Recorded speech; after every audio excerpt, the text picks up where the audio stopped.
This is a painting that I'm doing from a photograph that I've taken from the internet, and I call it Left Behind. It's a boat and the tide has gone out and it's just stranded there.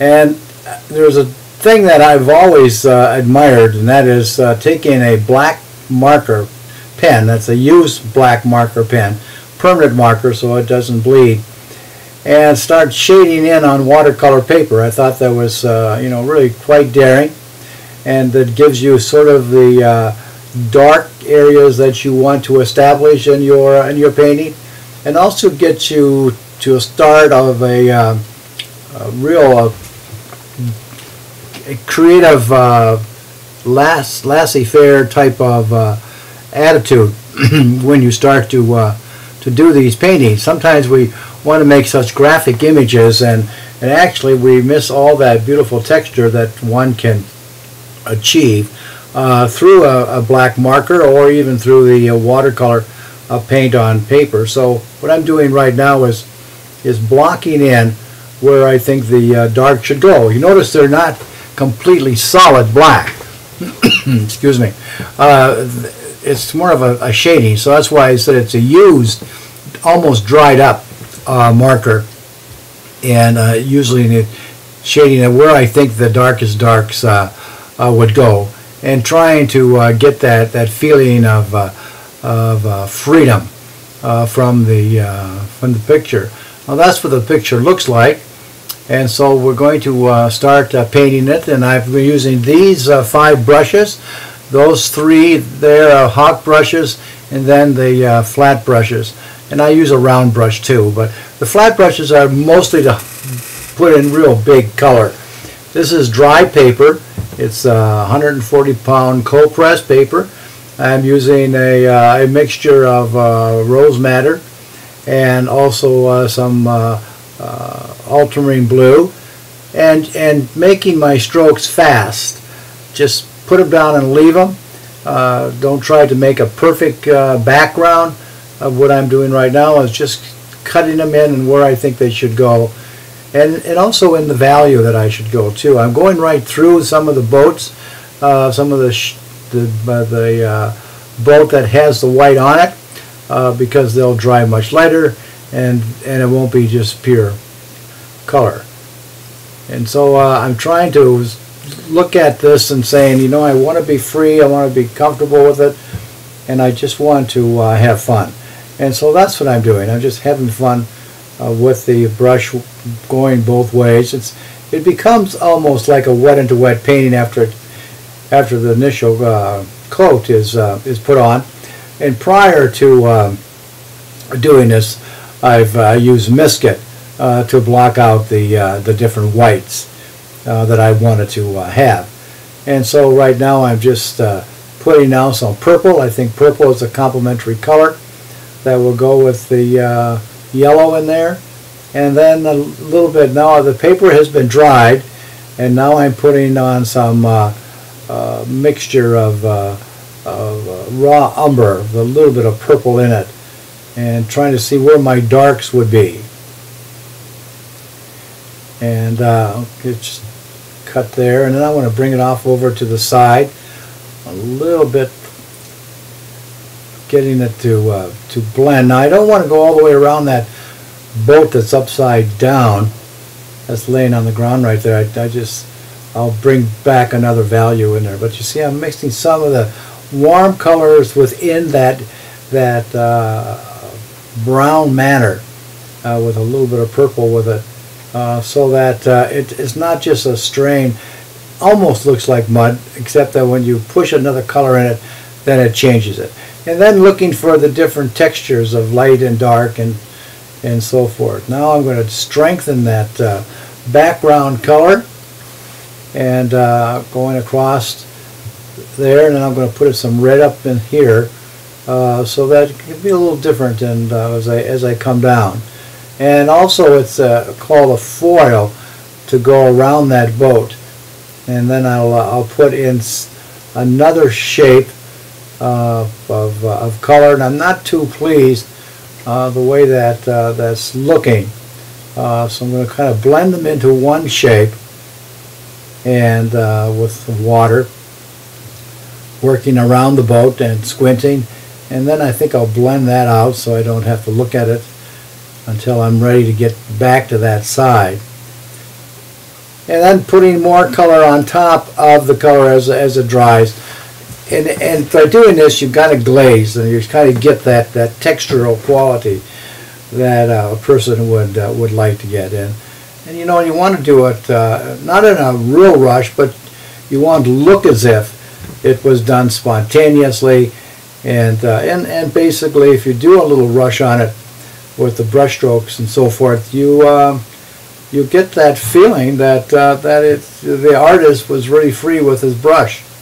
And looking at the different shapes that you have in the foreground, I need to do just a little bit more unity to them. They're kind of falling apart right now, but I will kind of strengthen that out later once I get a few more on. I think you've got to put something on the paper first before you correct it, and also before you know what the next step is. A lot of artists will think and maybe do 100 sketches before they go in and do a painting. And I really would like to only do one sketch and then go in and let the painting dictate to me what is needed. And so a little purple right there was needed, with the yellow that's up above to the right, and looking at the textural quality to the ground. Now, if you notice how dark is getting to the left and lighter to the right, cooler to the left, warmer to the right, all of those are important. Now, at this time, I went and dried the paper, and now I'm rubbing off the misket that I had put on prior to doing this painting. And so I'm rubbing that all off so I can get my whites back. When you put that misket on, be freer than what I just was, because it'll show up in when you take it off. Now we're getting a little bit closer, and we're going to slow down a little bit, and we're going to start defining, for instance, this boat. And so what I'm doing here is putting color in and then letting it blend together, and looking for the textural quality that's on side of this boat. It's got a lot of rust on it and so forth, so I'll be putting that in, and using the different colors, and then I'll also use chalk pastel, soft pastel on this as well, and then I'll also paint on top of the pastel. Okay, we're going to put a little blue there. And you know, when you put a stroke down, just leave it. You don't have to blend it. Just leave it as it is.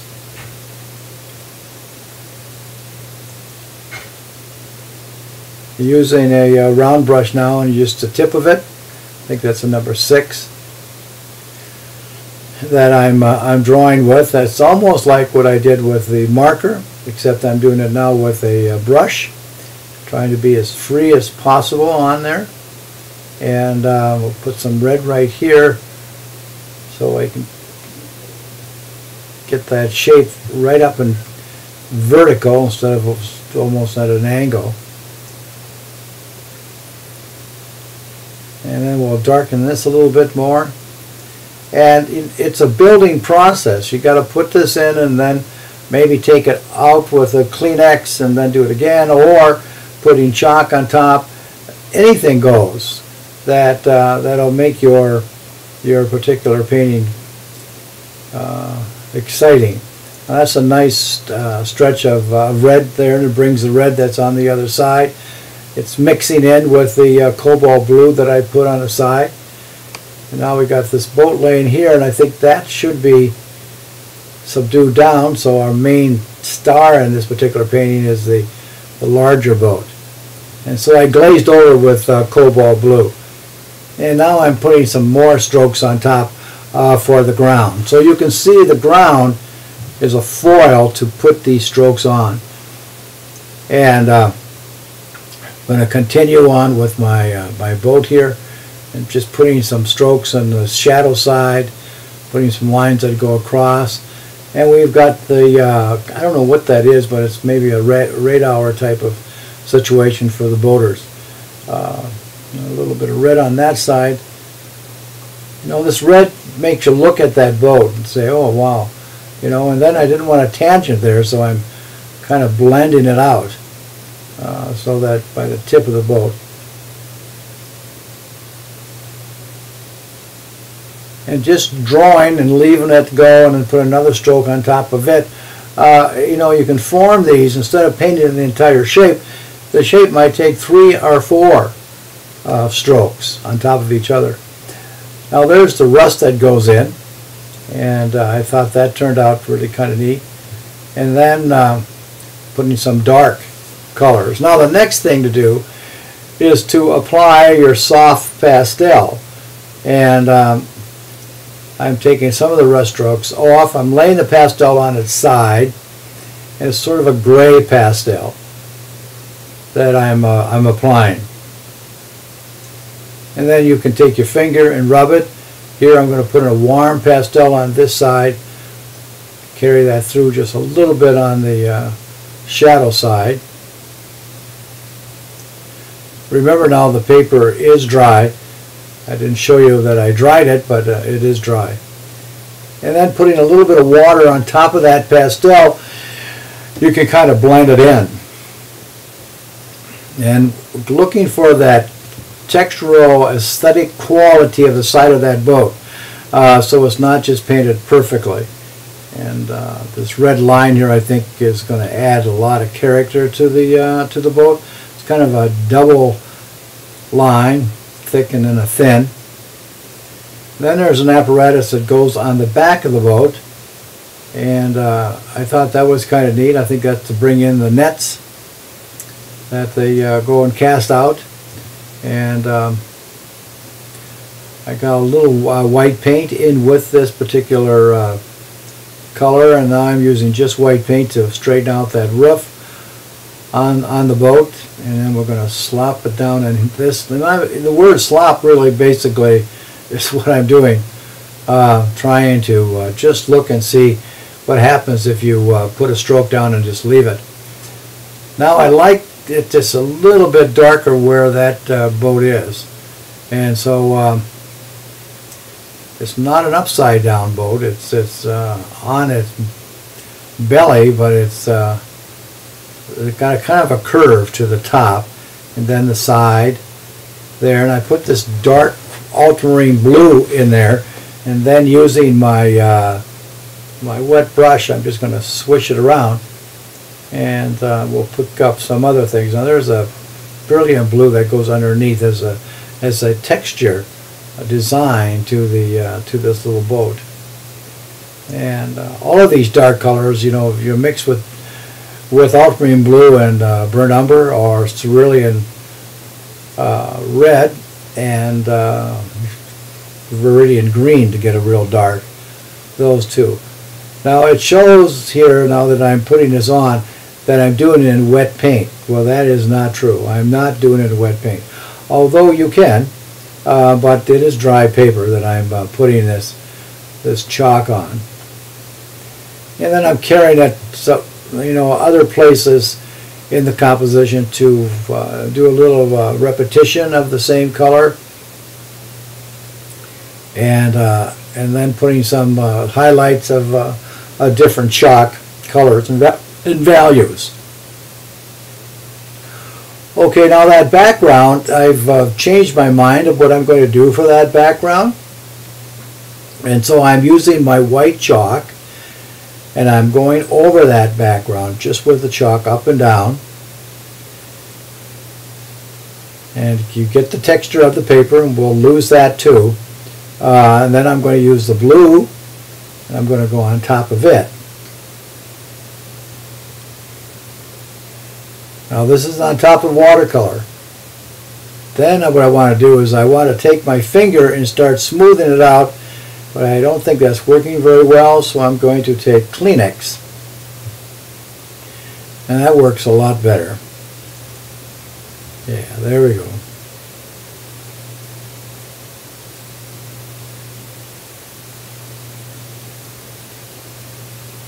Okay, now we're going to bring down that boat just a little bit more so it's not too light.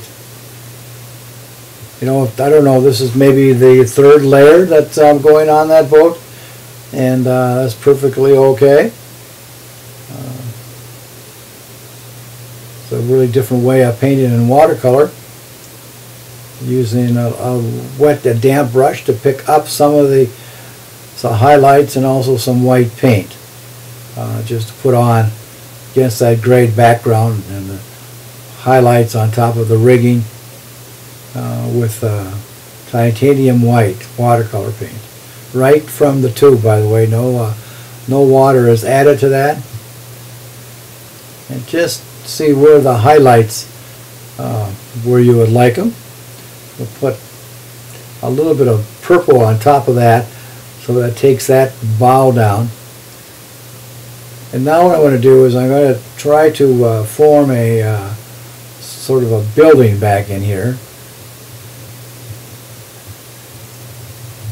where the boats are stored.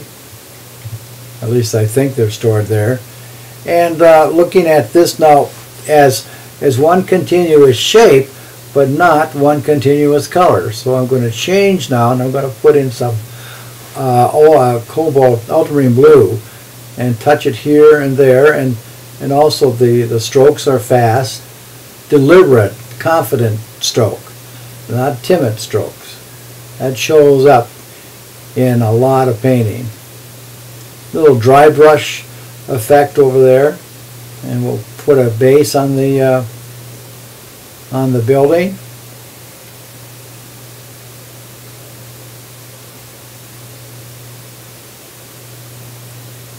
And now we've got this roof up here, and I thought I'd use white paint on top of that gray blue, which I think has turned out nice. Not only that, but the white paint will dry not as light. When you first put it on, it stays really light, but then it dries and it's not as light, and that's good. And there's some chimneys on the roof, so I'll put those in. Some darker values here and there.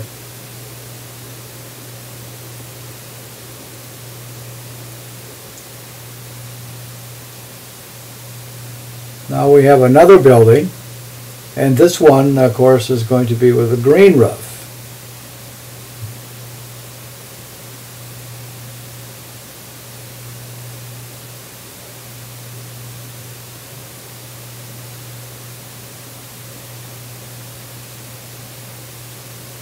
Okay, now for a tree to end this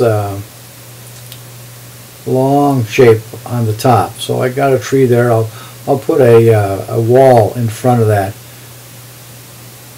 later. And so I'm starting to look and see it's all starting to come together. So now I'm using a little bit of calligraphy